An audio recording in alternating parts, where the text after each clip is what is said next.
modifier les modes de pensée et d'action afin de promouvoir la paix. Dans cet ordre d'idée, la culture de la paix signifie transformer les conflits, prévenir les conflits potentiellement violents et restaurer la paix et la confiance dans les populations qui sortent de la guerre. Sa mission va au-delà des situations de conflits armés pour toucher les écoles, le monde du travail, le milieu des médias, les casernes, les familles, les quartiers, les communes, les villages, les églises, les temples, les mosquées, les institutions républicaines, etc. Édifier une culture de la paix, c'est faire comprendre et respecter aux enfants et aux adultes les valeurs de la culture de la paix que je vais vous présenter plus tard. La revendication et le plaidoyer d'une éducation à la culture de la paix reposent sur la conviction que les compétences à interagir sans violence sont en mesure d'être apprises, utilisées, transmises et transférées dans tous les domaines de la vie en société. Ces aptitudes à la paix impliquent l'art et la manière de le faire face au conflit avec un esprit sans cesse constructif, prêt à agir pour refuser l'engrenage de la violence et ainsi échapper aux conséquences destructives, qu'elles soient de nature physique ou psychique. Il s'agit de conduire les enfants et les jeunes adultes vers un comportement et des attitudes sensiblement moins violents, voire non violents. L'éducation à la paix aspire ainsi à communiquer une joie de vivre et un sens profond du respect de la vie. Alors, l'excellence à l'école. L'excellence peut être considérée comme une attitude réaliste mais ambitieuse. L'excellence n'est pas concurrence ou compétition. La comparaison se fait par rapport à l'idée et non à l'autre. Nul n'est né excellent. Aussi, nul n'attend d'une école qu'elle ne fabrique que des super champions. C'est dire que la formation scolaire donne au mieux les qualifications requises pour s'engager décemment dans la pratique. En effet, la plupart des femmes et des hommes de renom, de grands artistes, de grands professionnels, de grands athlètes, de grands chercheurs n'approchent de l'excellence qu'en devenant leur propre maître. Mais un élève excellent, mais par ailleurs, dans le domaine éducatif, un élève excellent est un élève qui fait bien son travail dans les diverses disciplines qu'on lui enseigne et qui obtient donc de bonnes notes. Mais un élève excellent, c'est aussi l'élève citoyen qui a appris la démocratie et qui connaît ses droits et devoirs. L'excellence scolaire suppose donc l'acquisition de compétences générales, citoyennes et transposables. Ainsi, Jean-Pierre Chevènement disait à ce sujet, « Nous sommes en guerre, dans une guerre véritablement économique, culturelle et technologique, en danger du fait de l'exaltation effrénée de l'individualisme. Pour être du côté des gagnants, nous ne pouvons nous contenter de former de bons ouvriers ou de bons ingénieurs. Nous devons aussi former de bons citoyens. » Alors, l'engagement citoyen, dès lors, il est urgent de promouvoir l'engagement des élèves dans des projets qui enrichissent le savoir. De plus, cet engagement suscite le goût de la réussite, le dépassement personnel et le déroulement du sens civique, tout en contribuant à la formation de citoyens engagés, actifs et conscients, capables d'assumer des responsabilités aussi bien individuelles que collectives dans leur milieu de vie et ouvertes sur le monde extérieur. La vie associative apparaît aussi comme un véritable creuset d'expérimentation. Les élèves découvrent ainsi leurs capacités, leur sens de l'innovation et de ce que signifie l'engagement. Ils sont amenés à vivre concrètement les projets de vie scolaire et précisément les projets à caractère culturel, social, entrepreneurial, sportif et humanitaire. Les activités coopératives et la participation aux prises de décisions, élection des délégués, conseils de classe, gestion des coopératives. Par ces activités, les élèves apprennent à vivre au quotidien la démocratie. C'est une éducation aux politiques, l'engagement citoyen, club de l'environnement, journal scolaire, comité de gestion des conflits, etc. Les élèves mènent ici des actions responsables qui contribuent à l'amélioration de la vie dans leur école. Il se dégage des formes d'engagement possibles pour la paix et la non-violence. On peut s'engager pour la non-violence et la paix en s'investissant dans des actions et des programmes de prévention et de lutte. Il ressort de ce qui précède que la formation des élèves à la non-violence, à la paix et à la bonne conduite est possible et bénéfique. avoir un autre regard sur les élèves, penser qu'ils sont tous capables de réussir selon leurs capacités. Il ne suffit plus de travailler pour les jeunes, il faut travailler pour et avec eux. Je voudrais terminer en me référant à cette citation de Stéphanie Knox-Cabon qui dit, et je cite, « Je nourris l'espoir qu'un jour, nous n'aurons pas même besoin de parler d'éducation à la paix, qui sera tout simplement question d'éducation, qu'il y aura de l'éducation pour tous et que toute éducation sera de l'éducation à la paix. » Je vous remercie. Merci donc à Dr Djeneba. C'est un constat qu'a fait l'UNESCO. Je pense que ces deux films-là démontrent simplement le regain de la violence au niveau de nos enfants, de nos apprenants. Donc ça c'est le premier. C'est un constat que nous faisons tous. Mais nous maintenant, tous ici au séminaire, ici de réfléchir pour voir qu'est-ce que nous devons faire, qu'est-ce qu'il y a lieu de faire pour que cette violence-là, il y a des suggestions certainement. Quand j'ai écouté M. Malouf, il a dit que cela est constaté partout. Cela est constaté partout, ça rejaillit surtout, ça a commencé depuis la famille et tout ça. Maintenant, la question qu'on se pose, qu'est-ce qui se passe dans notre société?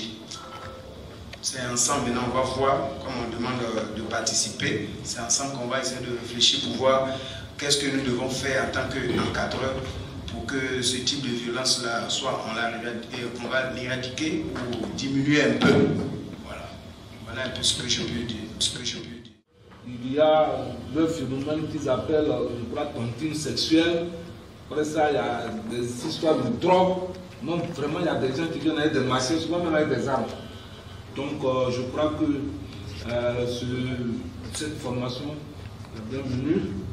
Et puis, au niveau de l'enseignement de l'EDAC, je crois qu'au niveau de l'éducation nationale, maintenant, ils sont en train de former des professeurs à l'INS pour dispenser ces cours-là.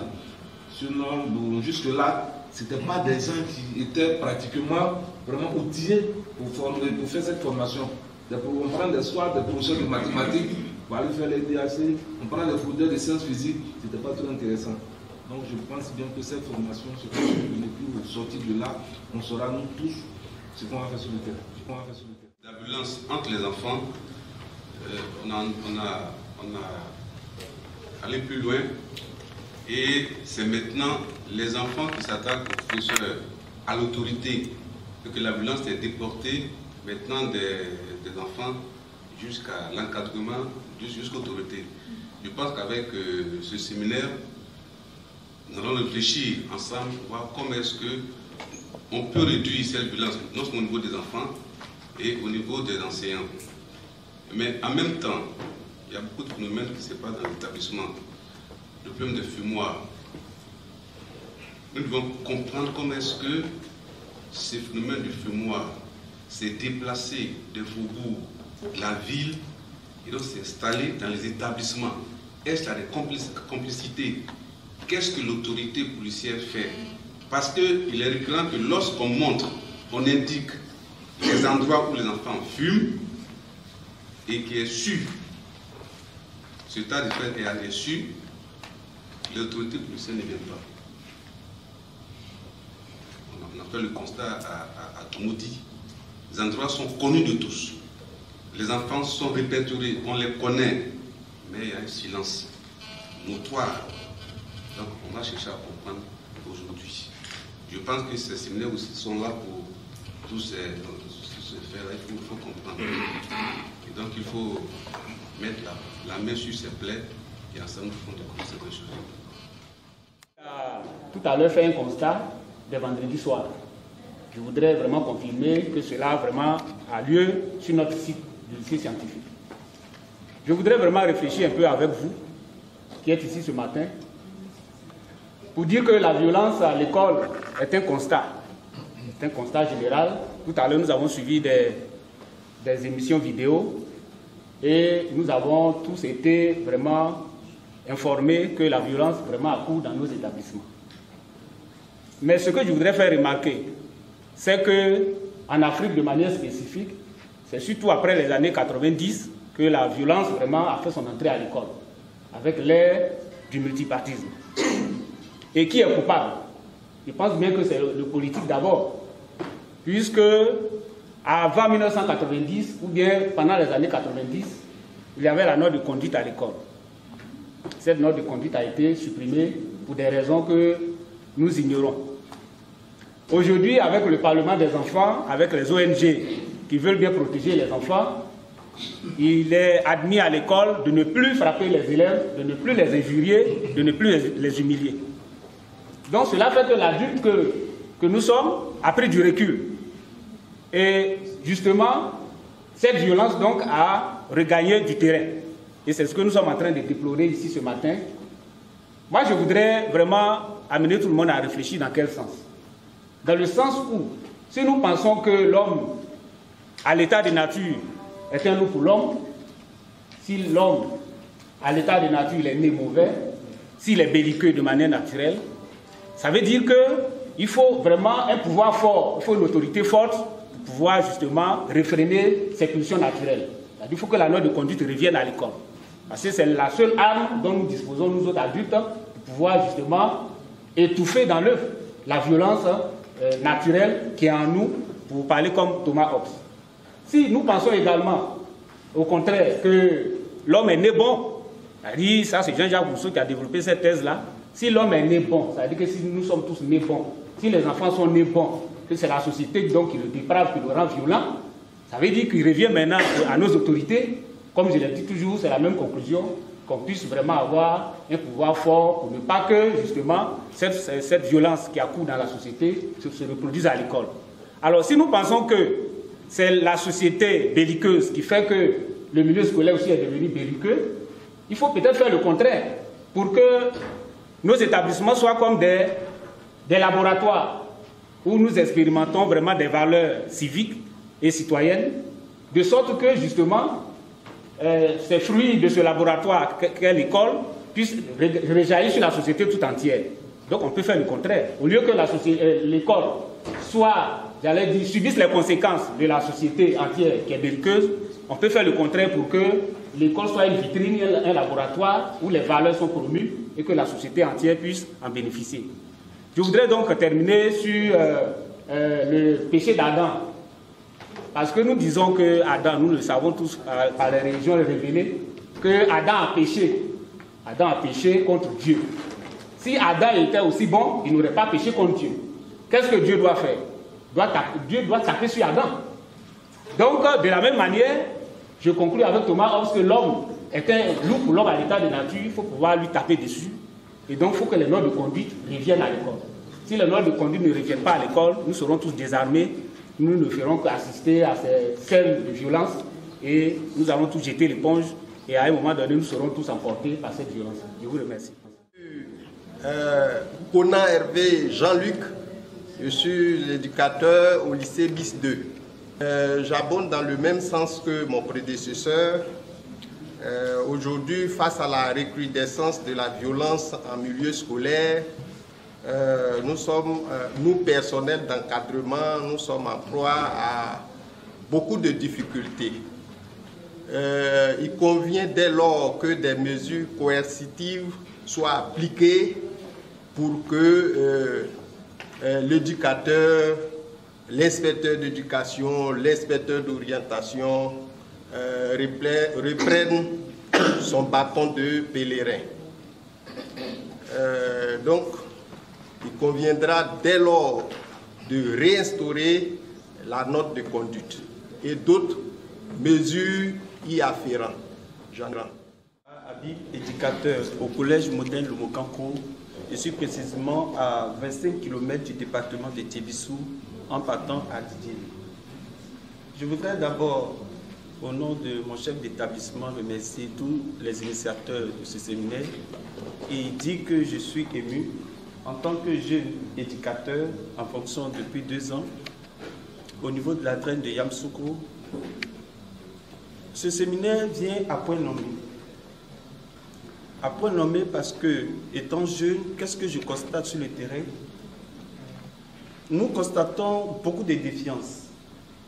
Et tout à l'heure, le MC a posé une problématique disant que nous, les séminaristes, qu'est-ce que nous nous pouvions dire face à ces deux éléments filmiques? Je viens de visualiser deux films et je constate deux aspects. Le premier qui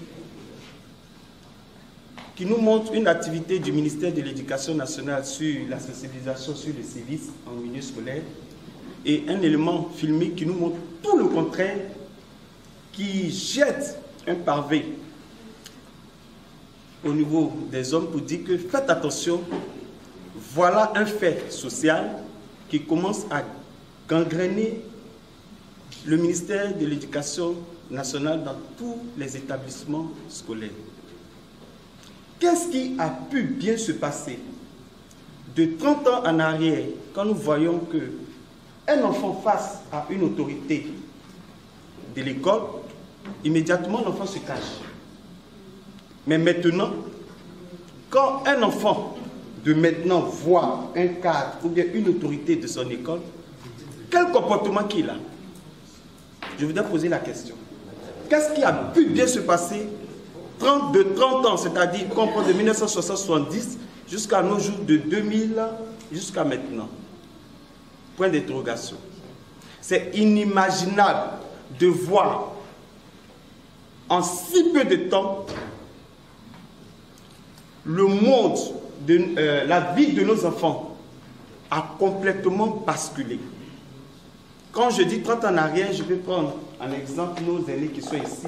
Le comportement qu'ils avaient à l'école n'a rien à voir avec le comportement de nos petits frères maintenant.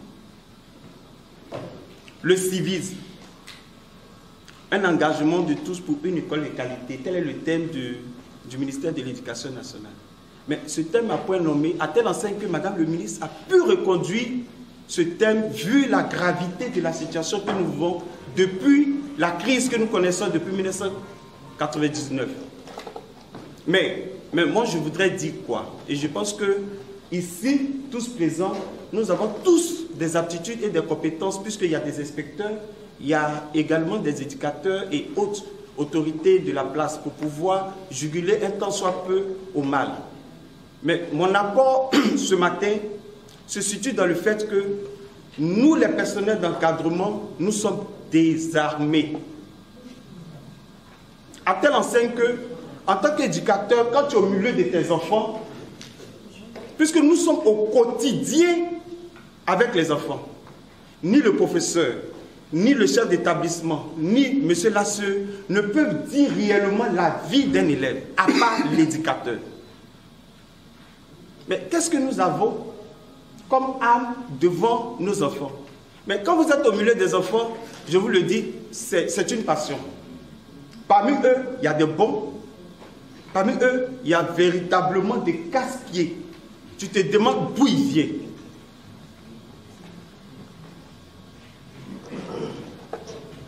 Si tu es un encadreur et que tu es devant un enfant qui se comporte autre que le règlement intérieur, on te dit, voilà ce que tu dois faire. Mais à vrai dire, quand j'ai parcouru un peu qu'on appelle le système éducatif ivoirien, aucun texte ne dit précisément quelle attitude que monsieur l'éducateur doit prendre vis-à-vis du comportement de tel élève. Il n'y en a pas. Il n'y a pas de texte précis. Quand tu veux faire -1, -2, mais on te dit, quand j'arrive dans la draine de Yamoussoukro, j'ai été surpris et étonné de ce que la seule draine ne prend pas la note de conduite en considération dans les moyens de calcul. Parce que moi, ma promotion 2014-2016 de l'école normale supérieure, nous sommes 475. Et je suis en collaboration aussi avec 475 établissements du territoire. Parce que nous avons un bloc où nous échangeons. Mon ami, bon, je viens d'arriver chez moi, le Mokanko, draine Yamoussoukro, on me dit on ne prend pas la note de conduite. Ah, chez moi, c'est pris en considération. Mais un enfant fait n'importe quoi. Tu lui dis -1, -2, il te lance la main. Tu fais quoi? Tu t'envoies tes propres collègues professeurs, ou eux-mêmes, par moment, même si l'enfant a peur, mais il lui fait -2. Quand tu t'apportes tes professeurs, pour t'écouter aussi, c'est un peu difficile. Bon, j'ai compris.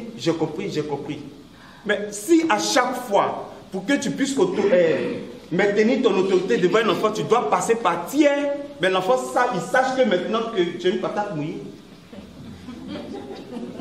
Donc vraiment, je voudrais vous dire merci et je pense que le d'instruire les enfants, de les éduquer. En combien de temps par jour? Quand on sait que les enfants viennent pour 4-5 heures par jour, mais qu'ils passent le plus clair de leur temps à la maison. Mais parce que justement les parents ayant démissionné, ils nous laissent la charge, n'est-ce pas, de l'encadrement et de l'éducation des enfants. C'est une bonne chose. C'est une bonne chose. Même si matériellement, ce n'est pas facile. Et nous avons eu la chance, à Yamoussoukro, de bénéficier de la bienveillante attention de la Fondation. Madame le directeur, vous le merci.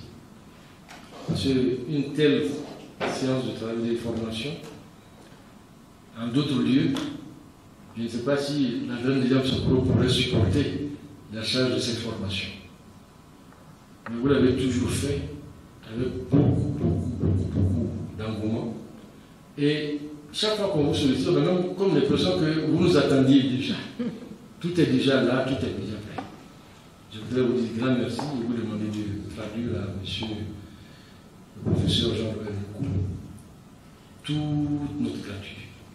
Toute notre gratitude au nom de Madame la ministre de l'Éducation nationale, de l'enseignement technique et de la formation professionnelle.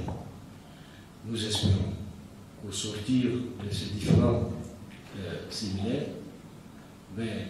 l'ensemble de la famille éducative de Yamoussoukro sera effectivement bien formé pour permettre, n'est-ce pas, un encadrement efficient des élèves. Et si cela est, certainement aussi, cela va concourir à une amélioration des résultats scolaires. Encore une fois, merci. Alors, quant aux participants, merci pour avoir répondu à notre attente. Je vois que tout le monde est là, tous ceux qui sont attendus aujourd'hui sont là.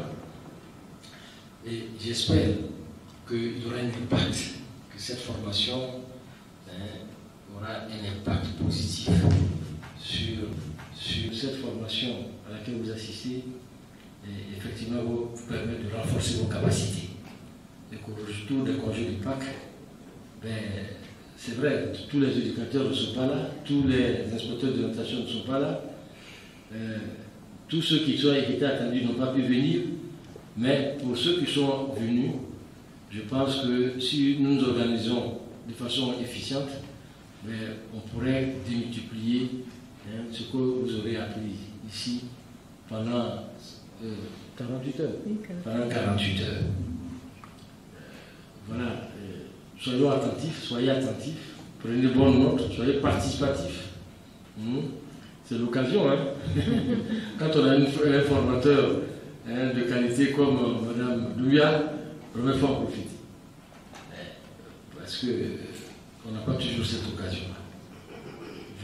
Voilà ce que je voulais dire, vous encourager, souhaiter une très bonne séance de travail aux uns aux autres, et puis dire que cette formation, vous souhaitez que cette formation puisse permettre à notre école, l'école de devenir ce qu'elle ne devrait jamais cesser d'être, c'est-à-dire un lieu d'apprentissage, un lieu de convivialité, un creuset d'unité, là où les uns et les autres, sans distinction de race, sans distinction de religion, sans distinction de classe sociale, là où les uns et les autres se forment, et c'est dans ce creuset-là qu'on apprend à être ensemble et à bâtir plus tard une nation.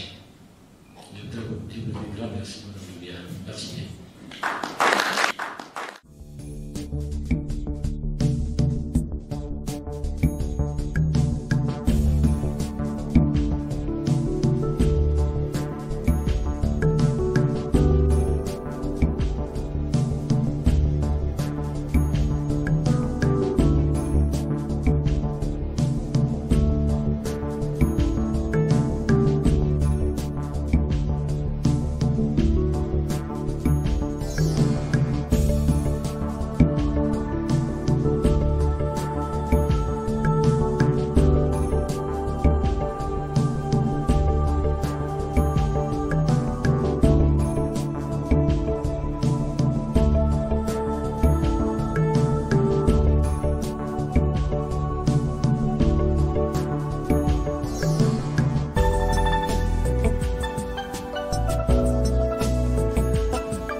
civisme et de la culture de la paix pour une école de qualité. Le groupe 1 a jugé utile certaines observations, lesquelles sont inclure dans les emplois du temps 1 heure en griffe d'avis dans chaque classe, dans les emplois du temps de chaque classe. Création de clubs du civisme et de la culture de la paix. Animation des clubs avec des sous-thèmes. Nous avons aussi soulevé le problème de financement des clubs. L'encadreur que nous sommes pour pouvoir être engagés dans une promotion du civisme et de la culture de la paix pour une école de qualité, cet encadreur doit être un modèle de probité, d'assiduité et de ponctualité envers nos différents apprenants. Il faudrait que nous puissions aussi impliquer et associer tous les autres clubs à l'idée du civisme et promouvoir, bien évidemment, une large diffusion du thème de l'année en cours à travers les clubs, les associations, des danses, des chants, etc. Il faudrait aussi que nous, encadreurs, nous puissions organiser des séances de formation des personnels d'encadrement et nous faisons un clin d'œil à nos politiques. Nous avons soulevé aussi le problème de suivi et évaluation par les inspecteurs chargés de la vie scolaire. Et nous avons relevé l'insuffisance de mesures prises par le gouvernement sur le civisme. Nous recommandons ensuite l'appui des ministères techniques tels que le ministère de l'Environnement et le ministère des Droits de l'Homme. Concernant les mesures prises par le gouvernement au niveau du civisme, nous énumérons entre autres le salut aux couleurs qui existe dans la plupart des établissements à partir de lundi 7h10 dans la majorité des établissements publics. Nous avons la journée de salubrité qui est instaurée par le ministère via les différentes règles selon un calendrier précis et semestriel. Nous avons aussi la journée de la salubrité instaurée par le ministère via les différentes directions régionales de l'éducation nationale. Et le ministère aussi a institué à travers des cours que nos collègues enseignants donnent à nos différents apprenants intitulés les leçons de vie. Et bien évidemment, nous avons l'instauration de la matière EDHC dans le programme du système éducatif ivoirien. Et pour finir, nous avons l'instauration dans les différents établissements qui sont pilotés par les chefs d'établissement avec une équipe sur la cellule d'alerte précoce. Sur ce, je vous remercie. La promotion du civisme et de la culture de la paix pour une école de qualité. Il faut dire qu'il fallait d'abord décrire l'état des lieux et puis identifier les différentes formes d'engagement et puis expliquer les obstacles, ensuite indiquer les mesures prises par le gouvernement et puis développer les stratégies qu'il faut mettre en place pour promouvoir le civisme. Donc à ce niveau, nous avons dit que le président d'encadrement lui-même doit d'abord être un modèle pour l'école et pour la société. C'est-à-dire au niveau de sa prise de parole, son habillement, de sa manière d'être et d'agir. Parce que les enfants copient très souvent tout ce que nous faisons dans l'établissement. Donc nous devons être nous-mêmes des modèles avant de culquer toutes les leçons à un apprenant. Il faut initier des journées de salubrité dans l'établissement, autour desquelles il faut amener les enfants à pouvoir prendre en compte l'importance de la salubrité en milieu scolaire. Il faut faire la sensibilisation de ces apprenants et aussi sensibiliser aussi nos collègues qui partagent avec nous l'environnement, le cadre de l'école. Il faut mettre en place des clubs de salubrité, les clubs des messages de paix et des droits de l'homme pour pouvoir toujours utiliser ce club-là comme un canal de promotion de ces différentes valeurs. Et l'encadreur doit faire des plans d'action, c'est-à-dire élaborer des plans d'action qui vont lui permettre de faire son travail et à la fin faire une évaluation de son travail pour voir si cela a été bien mené ou pas. Et on a aussi proposé que, comme hier on l'a dit, il faut une école démocratique, donc il faut permettre aux enfants eux-mêmes de participer à ces différentes activités. Donc ces enfants doivent faire la sensibilisation des masses, c'est-à-dire désigner les différents responsables de clubs et associations que nous avons mis sur pied pour qu'ils partent parler à leurs camarades et sensibiliser leurs camarades. On a aussi dit qu'il faut faire des messages écrits sur des pancartes, des panneaux et dans l'établissement. Il faut aussi écrire des messages sur le mur ou bien faire des dessins. C'est-à-dire à l'école, les élèves qui animent le club d'art plastique, on va les approcher et leur demander de faire des images qui parlent. On a aussi dit que pour être d'abord un bon citoyen, imprégné des valeurs du civisme, il faut être humble. Voilà, il faut être humble, parce que si tu n'es pas humble, tu ne peux pas être un bon encadreur. Et c'est cette culture d'humilité qu'on doit aussi inculquer aux apprenants et à ceux qui sont autour de nous. Au niveau du traitement des enfants à l'école, il faut chercher à être juste dans le traitement des difficultés, des problèmes des enfants, pour ne pas créer des discriminations. Il faut inculquer à l'enfant un esprit de tolérance, de pardon et d'humilité, et inculquer aussi l'esprit d'écoute. Parce que lorsque tu convoques des enfants qui sont en conflit dans ton bureau et qu'il n'y a plus d'esprit d'écoute, ça peut créer un autre conflit et tu ne pourras pas être en mesure de gérer. Il faut favoriser la réconciliation. Un encadreur est un acteur de réconciliation entre l'élève et le professeur, entre l'élève et lui-même et entre les différents élèves. Et entre aussi l'élève et les membres de l'administration.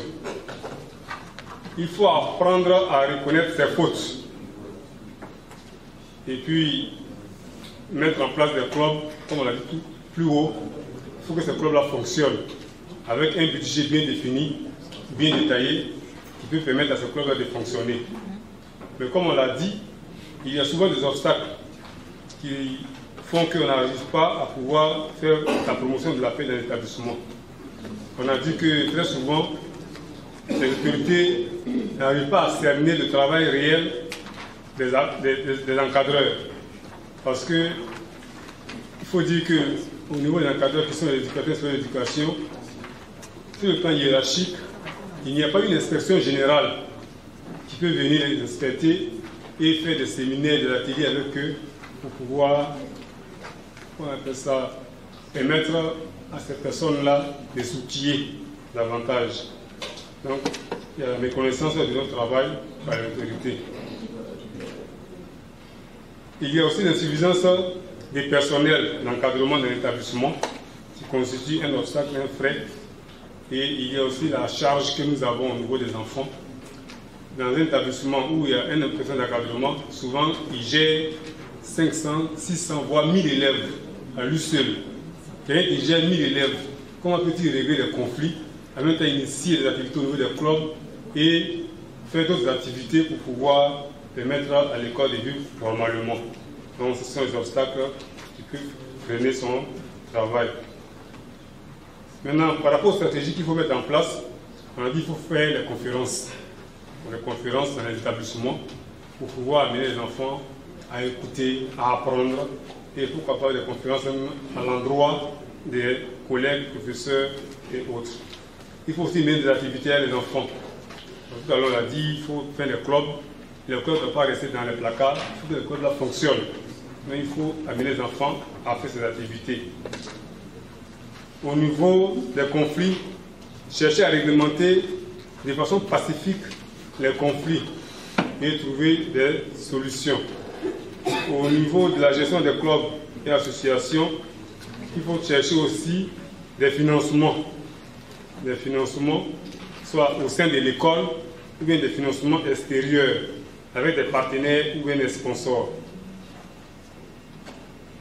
Au niveau de la gestion des conflits, il faut dire que le gouvernement aussi a mis en place une cellule d'alerte précoce dans les différents établissements qui peut aussi régler les conflits entre les différents acteurs du système éducatif. Donc voici, entre autres, en tout cas, des éléments qui peuvent permettre à un personnel d'éducation de s'engager véritablement dans la promotion du civisme et de la culture de la paix pour une école de qualité. Je vous remercie. Je vous remercie. Que la paix est la condition d'un développement durable. Considérant que l'éducation est la voie loyale pour parvenir à la paix et acquérir les valeurs. Considérant que la Fondation Félix Houphouët-Boigny pour la recherche de la paix est fermement engagée dans l'éducation de la paix, à la démocratie et à la réconciliation, considérant la qualité de la formation que propose la Fondation Félix Houphouët-Boigny pour la recherche de la paix, considérant que la jeunesse est l'avenir de toute société, nous, membres des personnels d'encadrement de la draine de Yamoussoukro, adressons une motion spéciale de remerciement. D'abord à tous nos responsables pour leur mobilisation en faveur de cette formation à la paix, à la démocratie et à la réconciliation. Ensuite, nous remercions la Fondation Félix Houphouët-Boigny pour la recherche de la paix, pour sa grande disponibilité à former les enseignants encadreurs à la paix, à la démocratie et à la réconciliation. Nous souhaitons que cette formation soit divulguée auprès de toute la jeunesse ivoirienne. Fait à Yamoussoukro le mercredi 10 avril 2019. Directrice du département de la recherche de la paix à la Fondation Félix Houphouët-Boigny pour la recherche de la paix. M. Berthe Zanga, formateur, consultant formateur. Mesdames et messieurs les séminaristes, je voudrais, au nom de monsieur le directeur régional et à mon nom propre, vous traduire toute ma satisfaction. 2 jours durant, nous avons travaillé dans cette salle mythique, cette salle de la réconciliation de la Fondation, où nous avons échangé, discuté sur les valeurs du civisme, de la citoyenneté, de l'apprentissage du vivre ensemble dans un environnement scolaire apaisé. Je voudrais tout particulièrement adresser mes remerciements appuyés à M. le secrétaire général de la Fondation Félix Houphouët-Boigny, qui a bien voulu accorder cette formation à nos collaborateurs, à nos encadreurs dans les établissements publics et privés secondaires de notre direction régionale. Ce séminaire de renforcement vise à outiller les personnels qui sont chargés de la socialisation de nos enfants dans les établissements. Donc c'est une activité qui était très importante pour M. le directeur régional. C'est pourquoi il a demandé à ce que vous puissiez passer les premiers afin que vous puissiez impacter votre environnement, l'environnement scolaire qui connaît de nombreuses crises depuis quelques années. M. le directeur régional reste persuadé qu'au sortir de ce séminaire, les actions que vous allez mener dans vos différents établissements permettront un retour au calme, un retour propice à l'apprentissage, un retour propice à la vie scolaire. Mes remerciements vont également à l'endroit du Dr Djeneba Doumbia, qui n'a ménagé aucun effort pour que ce séminaire se tienne. Depuis déjà 2018, elle a ouvert les portes de la Fondation à la Direction régionale de l'éducation nationale de Yamoussoukro, et vous constituez la deuxième promotion qui bénéficie de cette formation autour du thème civisme et engagement de tous pour une école de qualité. Dr Djeneba Doumbia, recevez toute notre reconnaissance et notre gratitude pour tous les efforts que vous faites pour une école de qualité. Je voudrais demander aux séminaristes de bien vouloir faire un standing ovation.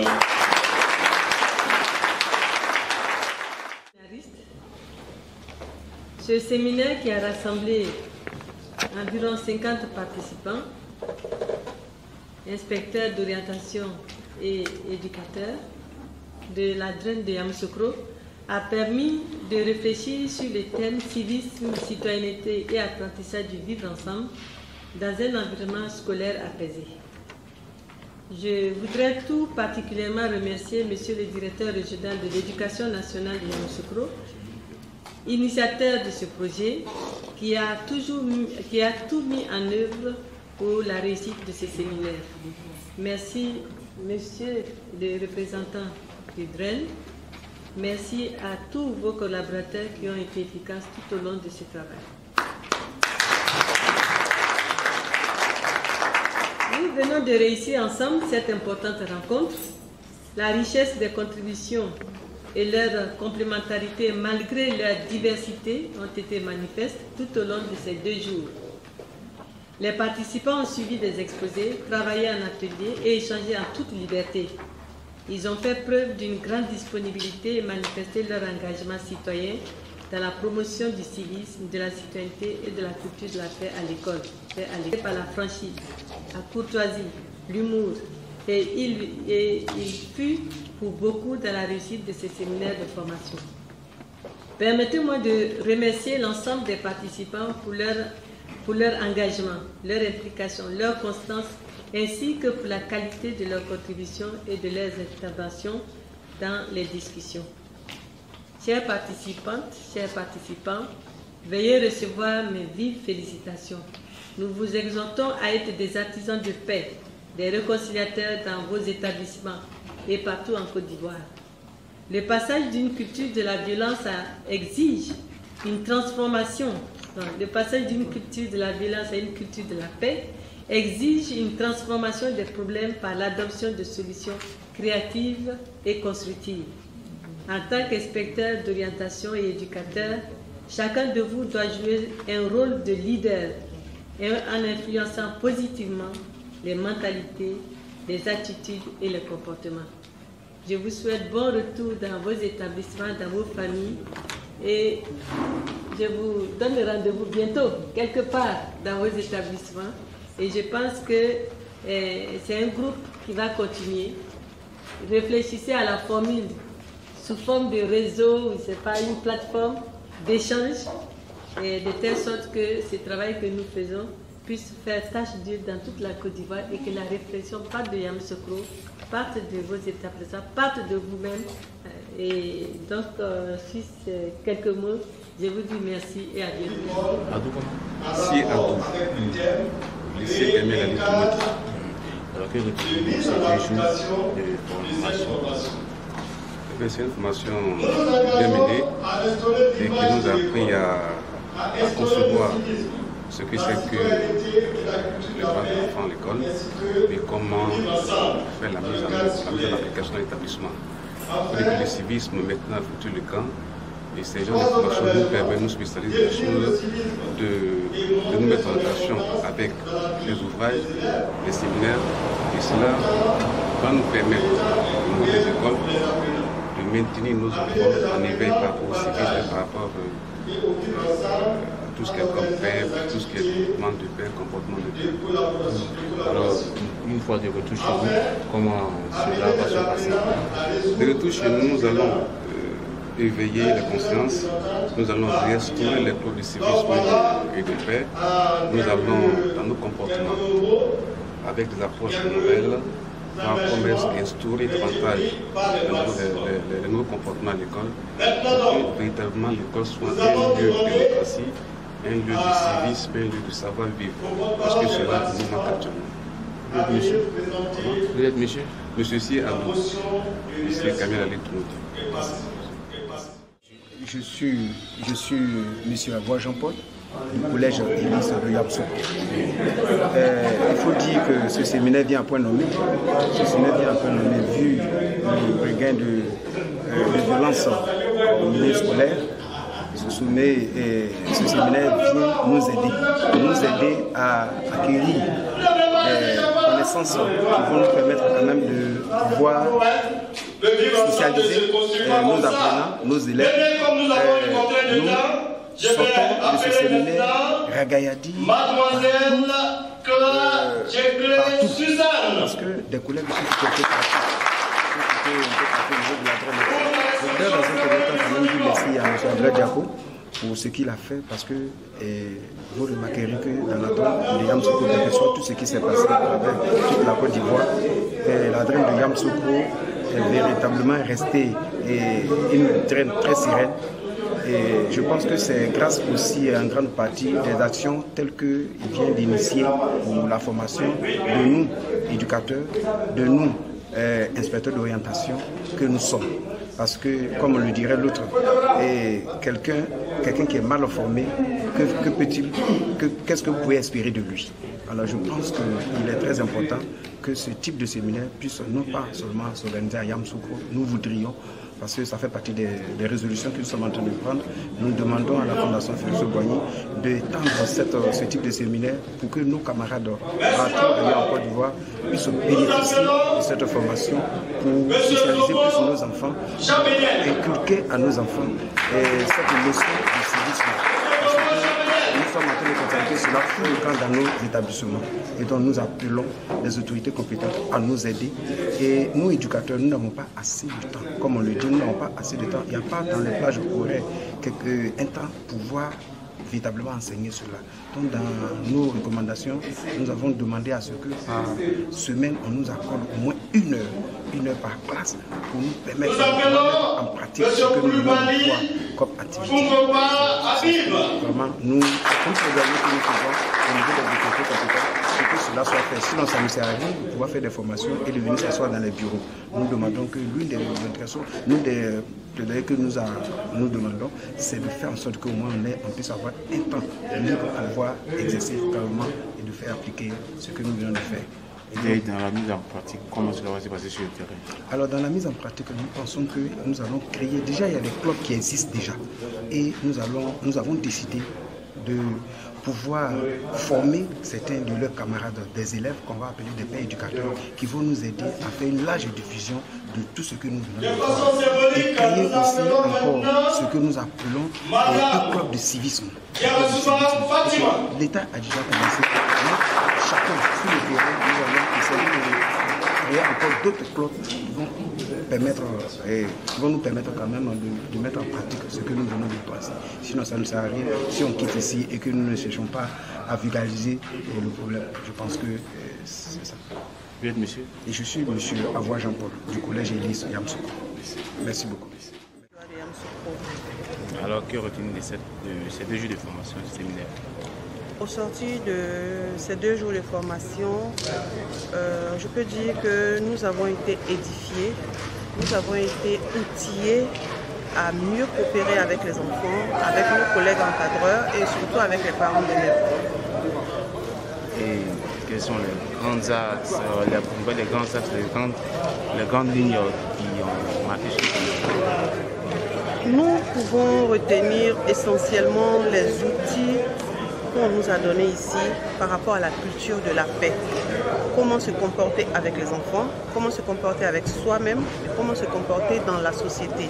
Et à l'issue de cela, nous pourrons rendre compte fidèlement à notre hiérarchie, ensuite travailler en symbiose avec nos collègues, leur faire un partage d'expérience et enfin appliquer avec les enfants dont nous avons la charge. La mise en pratique, comment va se faire? La mise en pratique, essentiellement pour ma part, se fera à travers le club leadership déjà que nous avons créé depuis bientôt 7 mois. Comme nous avons déjà des ateliers de coaching, nous avons des séances de causerie débat avec les enfants. À travers ces séances de causerie débat, nous allons insérer quelques modules, quelques communications que nous avons eues à travers ces 2 jours de communication. Merci. Ils n'ont pas la même forme.